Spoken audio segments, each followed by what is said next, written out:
एक गांव में रतन नाम का अमीर युवक रहता था जो दिन भर आवारा फिरता रहता था। एक दिन उसका भाई बिरजू उससे बोला, ये तुमने आए दिन क्या नाटक बना रखा है रतन? मैं कुछ समझा नहीं भैया। रतन, तुम पूरे 21 वर्ष के हो चुके हो। हमारा इतना बड़ा अनाज का व्यापार है, आखिर तुम मेरे साथ गोदाम में क्यों नहीं बैठते? भैया, ये मेरे खेलने कूदने की उम्र है, मेरा अभी काम करने का बिल्कुल भी मन नहीं है। रतन, माँ और पिताजी के जाने के बाद तुम ही मेरी जिम्मेवारी हो। मैं नहीं चाहता कि तुम दिन भर ऐसे ही आवारागर्दी करते रहो। कल को मुझे तुम्हारा विवाह भी करना है। सीधे सीधे क्यों नहीं कहते भैया कि माँ और पिताजी के जाने के बाद मैं आपको बोझ लगने लगा हूं। रतन की बात सुनकर बिरजू क्रोधित होकर बोला, अपनी जुबान को लगाम दो रतन। तुम अपने बड़ों से बात करने की बिल्कुल तमीज भूल गए हो। रतन बिरजू की बात को नजरअंदाज करके क्रोधित होकर घर से बाहर निकल गया। तभी बिरजू की पत्नी आरती आकर बिरजू से बोली, रतन अब जवान हो चुका है, आपका उसे इस तरह डांटना शोभा नहीं देता। सुना तुमने आरती, उसने क्या कहा? मैं उसे बोझ समझता हूँ। आप चिंता मत कीजिए, धीरे धीरे वो सब समझ जाएगा। इधर रतन गांव में फिर से आवारागर्दी करने लगा। तभी उसकी नजर मुखिया की बेटी झुमरी पर पड़ी। रतन उसके पास जाकर बोला, मैं तुमसे काफी दिनों से बात करना चाह रहा था झुमरी। देखो रतन, मैं तुमसे तंग आ चुकी हूँ। तुम गांव में मुझसे इस तरह की बातें करते हो और गांव वाले मेरे और तुम्हारे बीच को लेकर कुछ और ही समझते हैं। उन्हें जो समझना है समझने दो। जल्दी बोलो, क्या बात करनी है? झुमरी, मैं तुमसे प्रेम करता हूँ और तुमसे विवाह करना चाहता हूँ। रतन की बात सुनकर झुमरी का गुस्सा 7वें आसमान पर पहुंच गया। मेरे पिता इस गांव के मुखिया हैं रतन, और वो मुझे कॉलेज सिर्फ इस वजह से पढ़ने भेजते हैं कि उन्हें मुझ पर भरोसा है। मैं उनके विश्वास को नहीं तोड़ सकती। आइंदा अगर मेरे पीछे आए ना और मुझसे बात करने की कोशिश की तो मैं तुम्हारी शिकायत अपने पिताजी से कर दूंगी। तुम्हें जिससे शिकायत करनी है तुम कर सकती हो। अगर तुम्हारे पिताजी गांव के मुखिया हैं तो मैं भी कोई कम अमीर नहीं हूँ। तुम्हारे पिताजी जैसों को खरीद सकता हूँ मैं। इतना कहकर रतन वहां से चला गया। शाम को जब रतन घर आया तो उसने देखा कि मुखिया उसके भाई बिरजू के पास बैठा था। बिरजू रतन से बोला, ये मैं क्या सुन रहा हूँ रतन?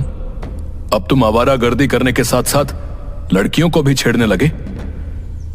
मैंने किसी को नहीं छेड़ा भैया। मैं मुखिया जी की बेटी से प्रेम करता हूँ, उससे विवाह करना चाहता हूँ। प्रेम करते हो? प्रेम शब्द का मतलब भी समझते हो तुम? तभी मुखिया बिरजू की ओर देखकर बोला, बिरजू, मेरा ख्याल है मेरे जाने के बाद तुम रतन को समझा देना। ये समझदार है, समझ जाएगा। नादानी में लड़के ऐसी गलतियां कर ही देते हैं। नहीं मुखिया जी, आज मैं फैसला करके रहूंगा। आज तो इसने हद पार कर दी है। इतना बोलकर बिरजू रतन से बोला, रतन, मैं तुम्हारा विवाह अगर मुखिया जी की बेटी झुमरी से करा दूं तो तुम उसे खिलाओगे क्या? तुम करते क्या हो? तुम्हारी महीने की आमदनी कितनी है? अपने भाई की बात सुनकर रतन का दिमाग पूरी तरह से खराब हो गया।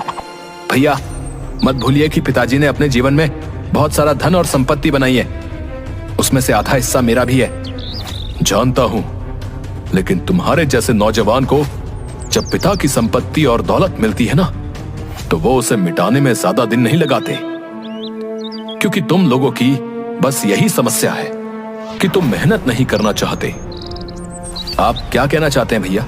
यही कि अगर पिताजी अपनी संपत्ति तुम्हारे नाम ना करते तो तुम भीख मांगने के लिए एक कटोरा भी नहीं खरीद पाते। पिताजी की संपत्ति की हक की बात करने से पहले एक बार ये तो सोच लेते कि पिताजी के काम में तुमने कितना हाथ बटाया है। बिरजू की बात सुनकर रतन क्रोधित होकर बोला, अगर ऐसी बात है तो मुझे पिताजी की संपत्ति भी नहीं चाहिए, ना ही मुझे ये घर चाहिए। मैं घर छोड़कर जा रहा हूं। अब रतन, मेरी बात सुनो रतन। मुझे कुछ नहीं सुनना मुखिया जी। मेरे घर के मैटर में आप ना ही पड़े तो अच्छा है। इतना बोलकर रतन क्रोधित होकर वहां से चला गया। आरती बिरजू से बोली, ये आपने सही नहीं किया। आपको रतन से इतना कठोर रवैया नहीं अपनाना चाहिए था। नहीं आरती, अगर आज मैं कठोर रवैया नहीं अपनाता तो रतन के हौसले और बुलंद हो जाते। जो भाई अपने छोटे भाई को डांटते नहीं, वो अपने भाई के सबसे बड़े दुश्मन होते हैं। रतन क्रोधित होकर अपने गांव की सीमा से बहुत दूर एक दूसरे गांव की ओर चला गया। उसके पास खाने तक के पैसे नहीं थे। रतन भूखा प्यासा थक हार कर एक गांव की सीमा पर बनी झोपड़ी के सामने बैठकर रोने लगा। आज अगर मेरे पिताजी और माँ जीवित होती तो क्या भैया मेरे साथ ऐसा व्यवहार करते? मेरा इस दुनिया में कोई नहीं है। रतन नहीं जानता था कि झोपड़ी के अंदर कन्हैया नाम का उसका ही हम उम्र युवक रहता था। कन्हैया उस झोपड़ी के बाहर निकलकर बोला, कौन हो तुम और मेरी झोपड़ी के बाहर तुम रो क्यों रहे हो? मेरा नाम रतन है। अगर तुम्हें अपनी झोपड़ी के सामने रोने से ऐतराज है तो मैं कहीं और जाकर रो लेता हूँ। मेरा नाम कन्हैया है। लगता है दोस्त घर से काफी नाराज होकर आए हो और अंदर से काफी उदास भी हो और शक्ल से काफी भूखे भी लगते हो। मैंने सुबह से कुछ नहीं खाया और मेरे पास पैसे भी नहीं है, तो चलो मेरे साथ, मैं तुम्हें खाना खिलाता हूँ। रतन उसकी झोपड़ी की तरफ देखने लगा। मेरी झोपड़ी की ओर मत देखो, मैं तुम्हें यहाँ के अच्छे ढाबे पर खाना खिलाऊंगा। लेकिन तुम मुझे खाना क्यों खिलाना चाहते हो? मैं तो तुम्हें जानता भी नहीं। मेरा और तुम्हारा रिश्ता क्या है? दोस्ती? दोस्ती का, इंसानियत का, और इससे बड़ा दुनिया में कोई रिश्ता नहीं होता दोस्त। कन्हैया की आंखों में अपनापन देखकर रतन मुस्कुराते हुए बोला, ठीक है। कन्हैया रतन को ढाबे पर ले गया। रतन ने पेट भर खाना खाया। खाना खाने के बाद वो रतन के साथ झोपड़ी में बैठा हुआ था। तुम करते क्या हो कन्हैया? कुछ नहीं दोस्त, कुछ भी छोटा मोटा काम मिल जाए कर लेता हूँ। छोटा मोटा काम? अब कहीं तुम चोरी वगैरह तो नहीं करते? अरे नहीं नहीं, छोटा मोटा काम से मतलब है छोटी मोटी मजदूरी। अपनी झोपड़ी को देखकर ये तो तुम समझ ही गए होगे कि ये झोपड़ी एक गरीब की झोपड़ी है। बचपन में ही माता पिता छोड़कर चले गए, तब से मैं अकेला ही हूं। जब तुम्हें अपनी झोपड़ी के बाहर अपने माता पिता को याद करते हुए देखा तो मुझे अपने माता पिता याद आ गए। एक समय में मैं भी अपने माता पिता को याद करके बहुत रोता था। अब क्या मैं भी तुम्हारी झोपड़ी में तुम्हारे साथ रह सकता हूँ? यह भी कोई पूछने की बात है? मेरी झोपड़ी में 2 ही चारपाई हैं। एक हमेशा खाली पड़ी रहती थी, शायद ये तुम्हारे लिए ही थी। रतन कन्हैया से बात करते करते ही सो गया। अगले दिन रतन कन्हैया से बोला, अब अगर तुम्हें कोई ऐतराज ना हो दोस्त, तो क्या अब मैं भी तुम्हारे साथ मजदूरी कर सकता हूँ? रतन, तुम्हारे कपड़े देखकर ही मैं समझ गया था कि तुम कोई अमीर घराने से ताल्लुक रखते हो। तुम्हारे हाथ बता रहे हैं कि तुमने आज तक कभी कोई भारी वजन नहीं उठाया। तुम रहने दो। अब नहीं, काम को लेकर मेरे भैया ने मुझे ताना मारा था। मैं भी काम कर सकता हूँ, मैं तुम्हारे ऊपर बोझ नहीं बनूंगा। रतन की बात सुनकर कन्हैया मुस्कुराने लगा। उस दिन के बाद रतन रोज कन्हैया के साथ मजदूरी करने लगा। कुछ ही दिनों में वो दोनों गहरे दोस्त बन गए। मगर रतन कभी कभी अचानक उदास हो जाता था। ये तुम अचानक उदास क्यों हो जाते हो? अगर तुम्हें घर की याद आती है तो तुम चले क्यों नहीं जाते? नहीं, मेरे परिवार वाले मुझे बिल्कुल भी प्यार नहीं करते। अगर थोड़ा सा भी करते होते तो वो मुझे ढूंढते हुए यहाँ जरूर आते। एक दिन कन्हैया और रतन गांव की सड़क पर बने हुई छोटी सी दुकान पर चाय पी रहे थे। तभी एक लग्जरी कार आकर रुकी। उस लग्जरी कार में बिरजू और आरती निकलकर बाहर आ गए। तो रतन, हमने तुम्हें कहां कहां नहीं ढूंढा, तुम यहाँ हो। चलो घर चलो। मैं घर नहीं जाऊंगा भैया। रतन, जिद मत करो। मैंने तुमसे जो भी कठोर शब्द बोले, मैं उसके लिए क्षमा मांगता हूं। तुम्हारे बगैर घर सुना है। रतन, अपने भैया को नहीं तो कम से कम अपनी भाभी की बात तो मान सकते हो। मैं तुम्हारी माँ समान हूँ। आज मुझे पूरा विश्वास था कि तुम जरूर मिलोगे। चलो घर चलो, मैं तुम्हारी पसंद के सारे व्यंजन बनाऊंगी और तुम्हारा विवाह झुमरी से करा दूंगी। अपनी भाभी की बात सुनकर रतन मुस्कुरा दिया और बगैर कन्हैया से मिले कार में बैठकर चला गया। रतन को इस तरह जाता देख कन्हैया को अंदर से बहुत बुरा लगा। कन्हैया मुस्कुराते हुए अपने आप से बोला, वाह रे दोस्त, एक बार मिलकर ही चले जाते। चलो कोई बात नहीं, तुम मिलकर नहीं गए तो क्या हुआ, लेकिन मैं तुमसे मिलने तुम्हारे घर पर जरूर आऊंगा। कन्हैया बेचारा उस दिन से अकेला रह गया। कुछ महीनों बाद कन्हैया को रतन की बहुत याद आने लगी। कन्हैया जानता था कि रतन किस गांव में रहता है। कन्हैया रतन के घर पहुंचा। इतने सुंदर घर को बाहर से देखकर ही कन्हैया की आंखें फटी रह गईं। तभी उसकी नजर रतन पर पड़ी। रतन कन्हैया को देखकर बिल्कुल भी खुश नहीं हुआ। कैसे हो मेरे दोस्त? तुम तो मुझसे मिलकर भी नहीं गए। और दोस्त, मुझे नहीं पता था कि तुम्हारा घर इतना सुंदर होगा। जब तुम्हारा घर बाहर से इतना सुंदर दिखता है तो अंदर से तो और ज्यादा सुंदर होगा। तुम तो मेरी उम्मीद से भी ज्यादा अमीर निकले। रतन बुरा सा मुंह बनाते हुए बोला, यहाँ कैसे आना हुआ कन्हैया? सब कुछ यही पूछ लोगे क्या? अपने दोस्त को अंदर नहीं बुलाओगे? अंदर सजावट का काम चल रहा है। वो क्या है कि 2 दिन बाद मेरी मुखिया की बेटी झुमरी से शादी है, और तुमने अपनी शादी में गरीब दोस्त को बुलाना भी गवारा नहीं समझा। देखो कन्हैया, मैं जानता हूँ कि तुमने मेरी मदद की और तुमने मुझे खाना खिलाया और मुझे अपनी झोपड़ी में रहने के लिए एक चारपाई दी।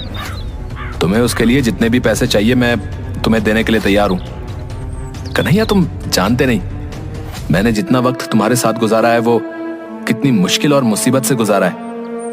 इतनी सड़ी हुई और बदबूदार जगह पर मेरा दम घुटता था, इसलिए मैं कभी कभी वहां से भागने की सोचता था, मगर तुम्हें लगता था कि मैं उदास हो जाता हूं। रतन, तुम्हारी सोच बहुत छोटी निकली दोस्त। मैंने तुम्हें सच्चे दिल से अपना दोस्त माना था, इसीलिए तुम्हारी मदद की थी। कन्हैया, तुम में और मुझ में जमीन आसमान का फासला है। एक अमीर और एक गरीब दोस्त नहीं हो सकते। मैं नहीं चाहता तुम्हें यहाँ पर कोई और देखे जिससे मेरी बेइज्जती हो जाए, इसलिए तुम शांति से यहाँ से चले जाओ। रतन की बात सुनकर कन्हैया उदास हो गया और उदासी से मुस्कुराता हुआ बगैर कुछ कहे वहां से चला गया। कुछ महीनों बाद कन्हैया अपने गांव की एक रोड पर खड़ा था कि तभी एक कार तेजी से आकर एक पेड़ से टकरा गई। कन्हैया वहां खड़े लोगों से बोला, अरे देखो, वो कार एक पेड़ से टकरा गई। कन्हैया सहित सभी लोग वहां चले गए। कन्हैया कार के अंदर बैठे लोगों को देखकर बोला, अरे ये तो रतन है और लगता है ये इसकी पत्नी है। एक व्यक्ति कन्हैया से बोला, क्या तुम इसे जानते हो? हाँ जानता हूँ, और मैं ये भी जानता हूँ कि ये कहाँ रहता है। अब ये दोनों तो बुरी तरह से जख्मी हैं। इन दोनों को तुरंत अस्पताल में एडमिट कराना होगा भैया। सही कहते हो, एक काम करो, जल्दी से कार से इन दोनों को निकालो। कन्हैया ने उस व्यक्ति की मदद से उन दोनों को अस्पताल में एडमिट कर दिया। उस व्यक्ति ने कन्हैया की मदद से रतन के परिवार वालों को वहां पर बुला लिया। बिरजू दौड़ता हुआ वहां आ गया और डॉक्टर से बोला, अब मेरे भाई की तबीयत कैसी है और उसकी पत्नी झुमरी कैसी है?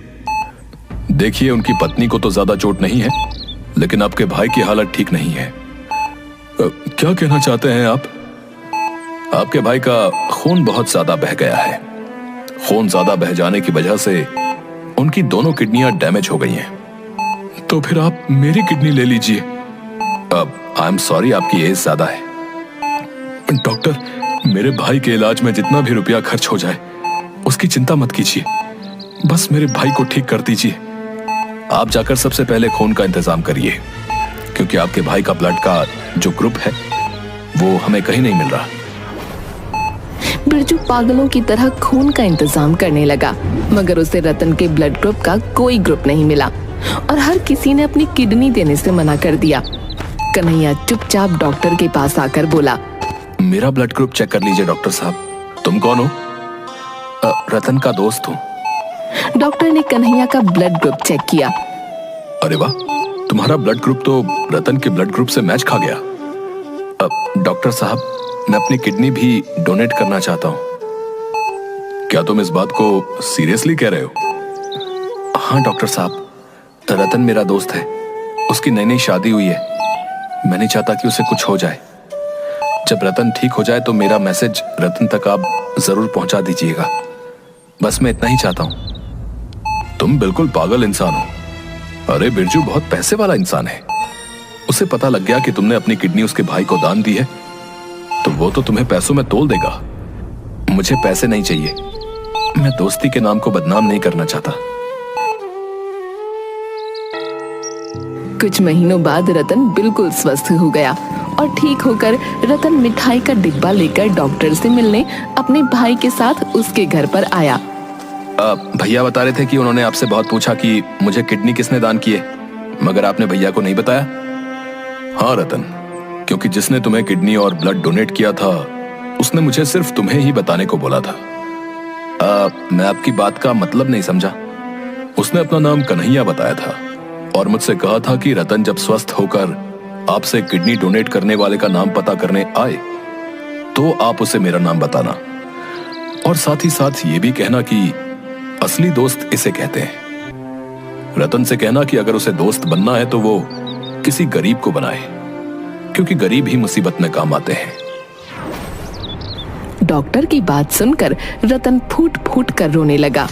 वो बगैर देरी किए अपनी बाइक लेकर सीधे कन्हैया की झोपड़ी के पास चला गया, मगर उसने देखा उस झोपड़ी के अंदर कोई दूसरा ही व्यक्ति रह रहा था। यहाँ पर तो कन्हैया रहता था, कहाँ गया? कन्हैया तो यहाँ से 1 महीने पहले ही चला गया। क्या आप जानते हैं वो कहाँ गया? नहीं, उसने किसी को नहीं बताया, बल्कि उसने गांव में भी किसी को नहीं बताया कि वो कहाँ जा रहा है।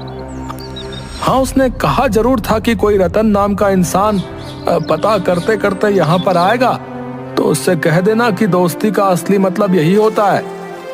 वो भले ही मुझे अपना दोस्त नहीं समझता हो, लेकिन मैंने उससे सच्चे दिल से दोस्ती की थी।